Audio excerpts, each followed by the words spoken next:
Assalamualaikum warahmatullahi wabarakatuh. Apa kabar teman-teman dan pemirsa YouTube dimanapun berada? Semoga kalian dalam keadaan sehat dan berada dalam lindungan Allah Subhanahu Wa Taala. Dan di pagi hari ini kembali kita akan membedah TV LG tabung 21 inci. Mereknya Plasma, ini TV Cina ya. Merek Plasma. Dan kasus kerusakannya itu tidak ada kehidupan sama sekali. Kita coba tekan tombol powernya. Posisi kabel power sudah on, sudah terkonek dengan listrik. Lampu power juga tidak hidup teman-teman ya. Indikator powernya tidak menyala. Oke, saya akan coba membongkar TV ini dulu untuk melihat apa yang menjadi kerusakan dari TV ini. Bisa kita saksikan bersama-sama nanti ya. Dan ini adalah penampakan bagian dalam dari TV yang kita maksud tadi. Lumayan kotor teman-teman. Nanti saya akan bersihkan dulu bagian-bagian yang kotor.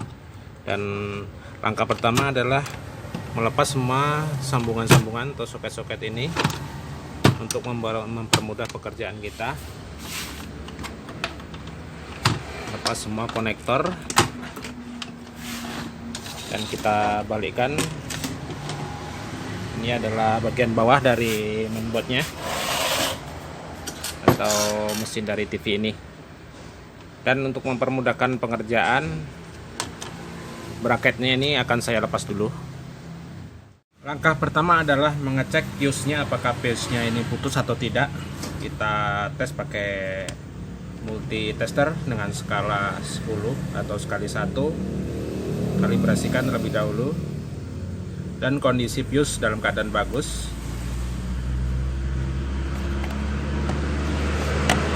Di sini kita bisa melihat ya, elko ini dalam keadaan kembung. Bila perlu kita ganti nanti. Kemudian di elko output sekunder SMP-S-nya juga penampakannya sepertinya kering. Jika dirasa perlu diganti, kita ganti nanti. Dan TV ini menggunakan transistor regulator dengan nomor seri C5297. Kemudian playbacknya tidak nampak karena kertas dari playback kertas yang menempel pada playback sudah, tulisannya sudah tidak tampak lagi ya. Kemudian menggunakan transistor horizontal ya, juga tulisannya tidak nampak lagi, hanya tertulis di situ 651C.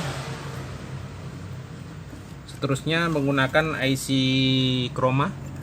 Ini adalah IC chromanya ya, IC chroma dengan nomor seri IC chroma LA7810A.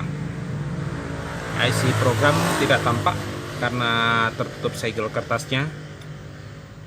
Kemudian menggunakan IC vertikal LA7840. Nah, itu tadi data-data dari IC ataupun transistor yang bagian vitalnya. Oke, langsung saja kita melakukan pengukuran pada primer SMP-S-nya ini. Seperti biasa, skala multi pada 250 volt DC atau di atasnya boleh juga. Dan langsung kita tempelkan probe negatif atau probe hitam ini ke negatif elko yang paling besar di SMP-S-nya, dan kemudian probe merah di kaki positifnya untuk melihat apakah ada tegangan yang masuk ke dalam elko ini. Terukur di sini 220 volt ya. Terukur 220 volt, ada tegangan masuk. Dan kemudian di kaki kolektornya ada juga tegangan, sama persis dengan di positif elko 450 volt. Dan kita langsung menuju outputnya saja, kita pindahkan ke ground bagian sekunder output probe hitamnya. Lalu kita ukur pada kaki B plusnya ya. Ya, kaki bypass tidak ada tegangan. Di kaki kolektor horizontal juga tidak menunjukkan tegangan sama sekali. Kemudian di bagian lain seperti IC sound atau audio tidak ada tegangan sama sekali yang terukur.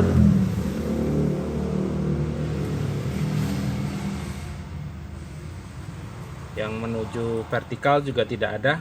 Untuk TV Cina ini tegangan vertikal diambil dari SMPS langsung. Kemudian tegangan untuk supply 5 volt juga tidak ada terukur. Sudah bisa kita pastikan bahwa masalah ini datangnya dari power SMPS bagian primernya, sehingga bagian sekunder tidak mengeluarkan tegangan sama sekali. Berbeda dengan SMPS yang menggunakan IC STR yang jenis transistor ini, jika mengalami kegagalan start, maka elko pada elko utama primernya tidak akan menyimpan muatan, tapi lambat laun akan menghilang dengan sendirinya. Kita coba ukur kembali. Jika pada STR tegangan akan tetap menyimpan jika pada bagian power SMPS mengalami masalah. Dan langkah selanjutnya coba akan saya cek dulu apakah transistor regulator ini mengalami masalah atau tidak. Kemudian komponen-komponen pendukungnya kita akan cek lebih detail lagi. Hanya melakukan penggantian 2 buah komponen yang saya curigai memang ya dari awal tadi adalah, pertama elko primer yaitu dengan nilai 450 volt 100 mikro, dan kemudian transistor,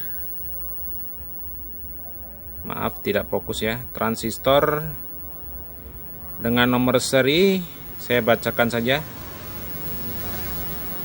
A1015 yang berada pada jalur feedback, yaitu tepat di samping IC optocouplernya ya. Selebihnya tidak ada masalah, dan pada driver basis yaitu transistor untuk mendrive basisnya juga tidak mengalami short, dan TV ini sudah bisa on teman-teman ya, dan juga sudah bisa start. Berhubung saya tidak mempunyai transistor untuk jenis A1015, maka saya ganti dengan seri lain yaitu A755 yang bisa kita copotkan pada modul speaker atau ampli. Banyak sekali digunakan pada ampli-ampli speaker aktif ya. Teman-teman bisa mencarinya nanti jika tidak mempunyai stok. Dan coba kita akan mengukur pada tegangan bypassnya. Rekan-rekan bisa lihat semua tegangan pada bypassnya normal, kemudian out, vertikal,